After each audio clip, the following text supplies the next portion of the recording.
Kiongozi wa upinzani nchini Uganda Kizza Besigye amelazwa katika chumba cha wagonjwa mahututi ICU katika mji mkuu wa Kampala baada ya kuanguka na kupoteza fahamu wakati wa kusikilizwa kwa kesi yake ya uhaini.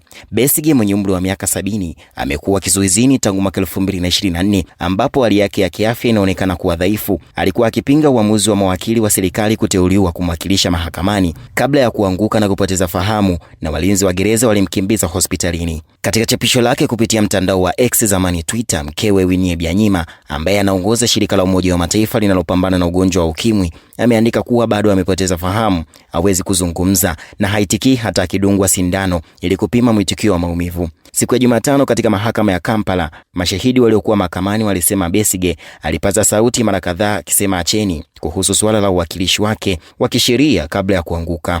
Besigye alipelekwa katika hospitali ya taifa ya rufaa ya Mulago, hospitali kubwa zaidi ya umma nchini Uganda, lakini alikataa kutibiwa na wahudumu wa afya wa serikali.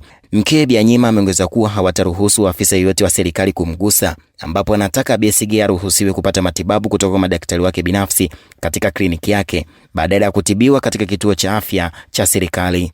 Kitengo cha ICU ambako Besigye anatibiwa kimezingirwa na maafisa wa usalama. Ripoti zinaeleza kuwa dada yake ambaye pia ni daktari wake binafsi ameweza kuruhusiwa kumuona. Wakili mkuu wa Besigye Elias Lukwago yuko gerezani baada ya kukamatwa na jeshi mwezi uliopita.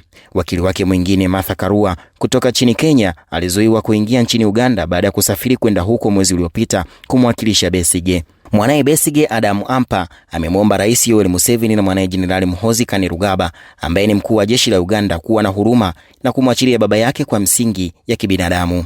Besigye ambaye amewania urais dhidi ya Rais Yoweri Museveni mara 4 alitekwa nyara nchini Kenya mwaka 2024. Hii ni GMTV.